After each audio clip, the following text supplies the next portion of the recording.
हाय नमस्कारम। आज मैं लेके आया हूँ ग्लाइकोलिसिस और इसके बाद अपन लेंगे क्रेब्स साइकिल और उसके बाद ईटीएस। ये तीनों ही कवर करेंगे जो कि चैप्टर है प्लांट रेस्पिरेशन। ठीक है,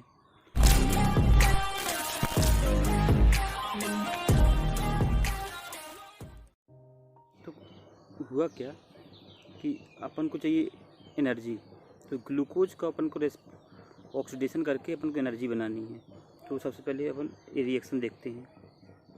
रिएक्शन क्या है? C6H12O6 ए ग्लूकोज। इसका ऑक्सीडेशन करके अपन क्या बनाना है? मेनली तो एनर्जी बनानी है, लेकिन इसका करना क्या है? ऑक्सीडेशन। कितनी एटीपी बनेगी? 36 या 38 एटीपी बनेगी। तो ग्लाइकोलिसिस, क्रेब्स साइकिल, ईटीएस, इनका मेन पर्पज ही क्या है? एटीपी बनाना, एनर्जी बनाना। ठीक, तो अब देखो ग्लूकोज है 6 कार्बन का, तो यहाँ से निकले कितने? 6 CO2। तो क्या हुआ है? ऑक्सीडेशन। तो अपन करना क्या है? मेन अपना मकसद है ग्लूकोज का ऑक्सीडेशन करना, या तो किसी और सबस्ट्रेट का, यानी फ्रक्टोज हो, इलेक्ट्रोज हो, जो भी हो, उसका करना है ऑक्सीडेशन और अपन को 6 CO2 निकालने हैं। तो ये प्रोसेस कैसी हो गई? पहला पॉइंट नोट कर लीजिए आप, ऑक्सीडेशन प्रोसेस है। ठीक, दूसरा पॉइंट नोट कर लीजिए, एनर्जी निकल रही है। पहले दूसरी चीज़ नोट करिए आप, एनर्जी निकल रही है तो क्या हो गया? एक्सोथर्मिक। ये सब एक तरीके से क्वेश्चन है, ऐसे क्वेश्चन बनते हैं कि ये प्रोसेस क्या है, एक्सोथर्मिक है, एंडोथर्मिक है। तो एनर्जी निकल रही है तो क्या है? एक्सोथर्मिक। ठीक है, अब इसके 3 स्टेप्स हैं। एक तो ग्लाइकोलिसिस है, फिर उसके बाद चलती है क्रेब्स साइकिल और उसके बाद अपना ईटीएस। तो सबसे पहले देख लेते हैं क्रेब्स साइकिल की लोकेशन क्या है। एक तो क्वेश्चन इसी बनता है लोकेशन पे। लोकेशन है इसकी साइटोप्लाज्म। ठीक, और ये होता किस किस में है? प्रोकैरियोट में भी होता है एंड यूकैरियोट में भी होता है, एनारोबिक में भी होता है और एरोबिक में भी होता है। यानी ये सब में कॉमन है, इसमें अभी कोई दिक्कत नहीं, ये सब में होगा। फिर एरोबिक के लिए अलग पाथवे चलेगा और एनारोबिक के लिए अलग पाथवे चलेगा। ठीक है, तो ये सब में होता है, एनारोबिक में भी होता है एंड एरोबिक में भी, क्योंकि यहाँ ऑक्सीजन की ज़रूरत ही नहीं है अभी तक, तो ये सब में होता है एरोबिक। तो ये सब पॉइंट जितनी बताए हैं, इस एक तरीके की क्वेश्चन है, कैसे क्वेश्चन फॉर्म होते हैं, क्या सीन है कि यही आ जाएगा कि क्या प्रोसेस क्या है? ऑक्सीडेशन। एक्सोथर्मिक है, लोकेशन क्या है? साइटोप्लाज्म। दोनों में, प्रोकैरियोट में भी होता है, यूकैरियोट में भी होता है, ये भी आ सकता है। एनारोबिक में भी होता है, एरोबिक में भी होता है, ये आ सकता है। और एक चीज़ और कि कितनी एटीपी बनती है इसमें? 2 एटीपी बनता है इसमें और 2 NADH2। ठीक है, 2 ये बनता है एटीपी, 2 NADPH2। ठीक है, 2 बनती हैं ये। अब जो एटीपी बनती है उसको कहते हैं substrate level phosphorylation. Substrate level phosphorylation. ATP बनने को कहते हैं अपन फॉस्फोराइलेशन, और मतलब एट द इंस्टेंट बन रही, वहीं सबस्ट्रेट से प्रोडक्ट जहाँ बन रहा है वहाँ पे बन रही है, तो उसको कहते हैं सबस्ट्रेट लेवल फॉस्फोराइलेशन। और अभी NADH2 2 जो बना है, इसको ETS में कन्वर्ट करेंगे अपन एटीपी में। तो ETS में इसका क्या होगा? ऑक्सीडेशन। तो उसको कहेंगे ऑक्सीडेटिव फॉस्फोराइलेशन। वहाँ भी एटीपी बन रही है लेकिन ऑक्सीडेटिव हो रही है, वो माइटोकॉन्ड्रिया में होगी। कहाँ होगा? In mitochondria.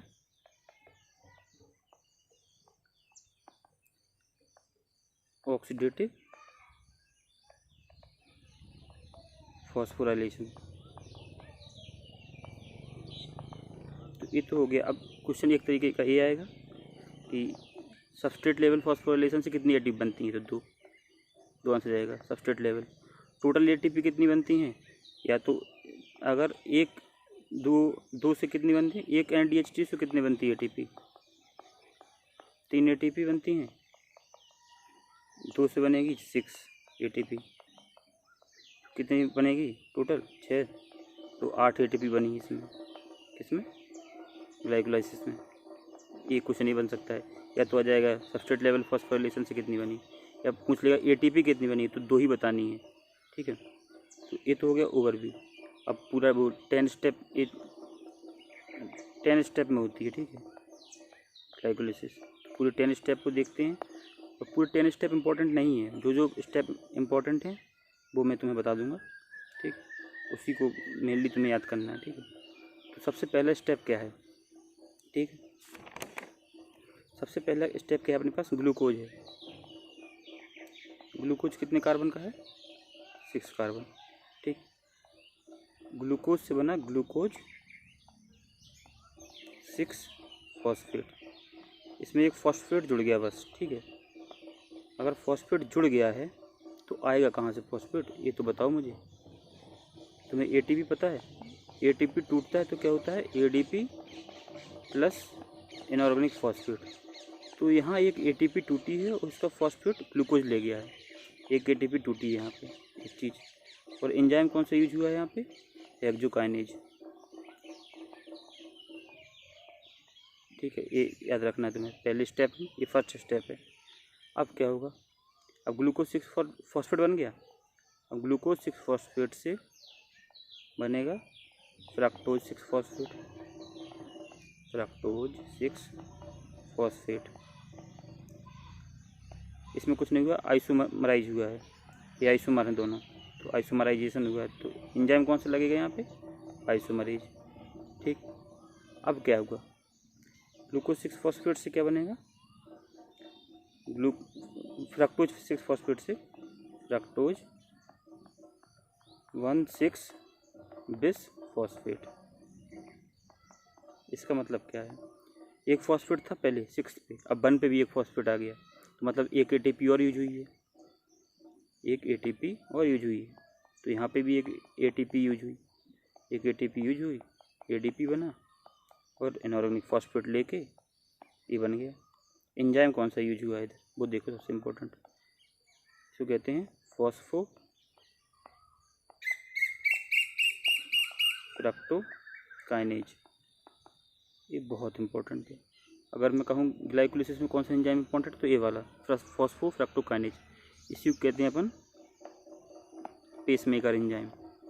यही कंट्रोल करता है पेसमेकर एंजाइम।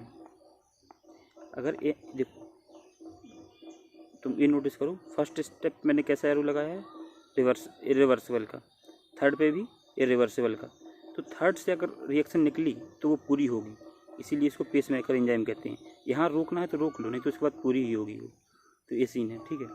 तो अभी भी 6 कार्बन का है, 2 फॉस्फेट लग गए हैं इसमें, क्योंकि 2 एटीपी यूज हो गई हैं। अभी बनानी थी अपन को एटीपी, उल्टा यूज हो गई हैं, देख रहे हो, घाटा हो गया है। अभी आगे चलते हैं, कितना 3 स्टेप हो गए, अब चलते हैं। अब ये 6 कार्बन का है तो 2 में टूट जाएगा, एक बना लेगा डाई एफ, इसको कहते हैं डाईहाइड्रोक्सी एसीटोन फॉस्फेट, और एक बना लेगा PgAl, 3 कार्बन, ये शुगर है, ये क्या है, शुगर है, फॉस्फो ग्लिसरॉल्डिहाइड, 3 कार्बन का, ठीक है। अब ये तो हो गया, अब फिर क्या होगा, ये डाई है, फिर इसमें कन्वर्ट हो जाएगा PgAl में। तो ये 4th स्टेप, 5th स्टेप, ठीक, ये कन्वर्ट हो गया। तो अपने पास क्या हो गया, अब 2 PgAl हो गया, 2 PgAl हो गया, ठीक है। अब PgAl से हो ये क्या हो गया, रुको थोड़ा,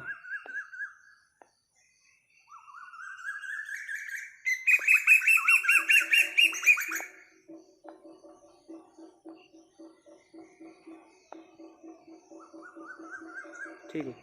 तो अब 2 PgAl हैं अपने पास, ठीक है, 2 PgAl हैं। अब PgAl से क्या होगा, यहाँ 2 NaDH2 बनेंगे, NAD प्लस यूज होगा 2, और 2 NaDH बनेगा, ठीक है, 2 NaDH बनेगा, कितने, 2, क्योंकि 2 PgAl है तो 2 बनेगा। अब 2 से काउंटिंग लेके चल रहा हूँ मैं, ठीक है। अब क्या होगा, यहाँ पे PgAl से बनेगा 1,3 विस फॉस्फो ग्लिसरिक एसिड। ऊपर क्या था, ये एल्डिहाइड था, ये एल्डिहाइड को शुगर कहते हैं, एसिड को शुगर नहीं कहते हैं, एल्डिहाइड और कीटोन को शुगर कहते हैं अपन, ठीक है। ये दो यहाँ देख लो, अब तुमको 2 NaDH2 बन गए हैं, ये नोट करना है छठे स्टेप पे, 6th स्टेप, 2 NaDH2 बन गए हैं। अब चलो 7वें स्टेप को देख लेते हैं। 7वें स्टेप पे क्या होगा, जो 1,3 विस फॉस्फोग्लिसरिक एसिड है, ये कुछ नहीं होगा, 3 फॉस्फोग्लिसरिक एसिड हो जाएगा। अब एक तुम देखो, एक फॉस्फोरस यहाँ से गायब हो गया है, तो एक मतलब क्या है, 2 बार ही चलेगी ना, ये 2 फॉस्फोरस गायब हुए तो 2 ATP बनेंगे यहाँ पे, ADP, इसके 2 इनऑर्गेनिक फॉस्फेट, IP क्या बनाएगा, 2 ATP, तो 2 ATP इधर बन गए, ठीक। 2 ATP जो ऊपर यूज हुए थे 2 इधर बन गए हैं, 3 फॉस्फोग्लिसरिक एसिड। नीचे चलो, अब क्या होगा,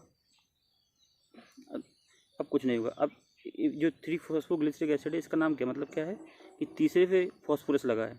अब कुछ नहीं होगा, एंजाइम आएगा आइसोमरेज, वो 2 फॉस्फोग्लिसरिक एसिड बना देगा, वो दूसरे पे फॉस्फोरस लगा देगा, कुछ नहीं करेगा, फॉस्फोग्लिसरिक एसिड। अब देखो 7th स्टेप में 2 ATP बनी थी, 6th में 2 NaDH2, ये हो गया 8th स्टेप। अब चलते हैं 9th पे, 9th स्टेप देख लेते हैं। 9th स्टेप पे क्या है, एंजाइम आएगा इनोलेज, तो वो बनाएगा फॉस्फोइनॉल पायरुवेट। क्या बनाएगा, फॉस्फोइनॉल पायरुवेट, इसको कहते हैं फॉस्फोइनॉल पायरुवेट, PEP, 2 बन गए, ठीक है, इनोलेज, ठीक है। ये हो गया 9th स्टेप। अब ये 10th स्टेप देखना तुम, इन सब में ऐसे लगा दो, ये सब रिवर्सिबल हैं, लगाना भूल गया, आप थोड़ा नोट कर लेना। अभी इसकी समरी दूंगा तो तुम्हें और अच्छी तरह से समझ में आएगा। अब देखो 10th स्टेप में क्या होगा, 2 फॉस्फोइनॉल पायरुवेट से बनेंगे 2 पायरुविक एसिड, ये है पायरुविक एसिड,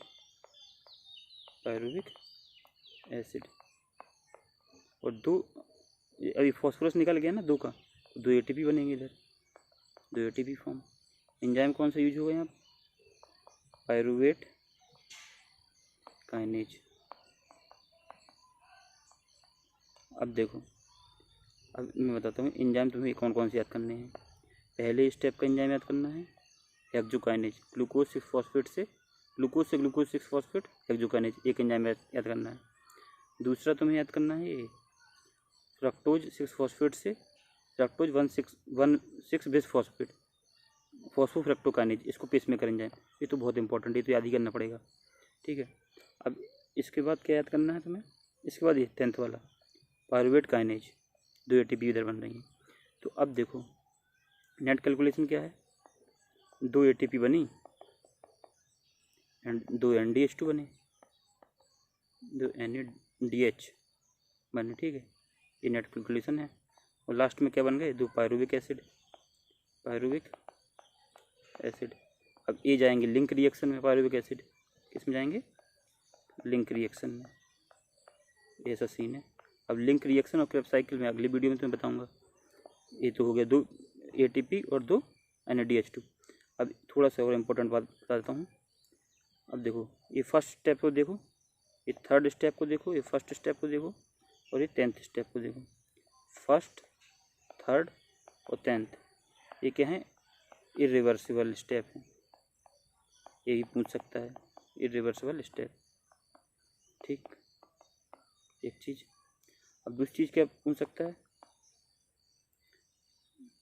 7th और 10th पे 4 ATP बने हैं, ATP प्रोड्यूस।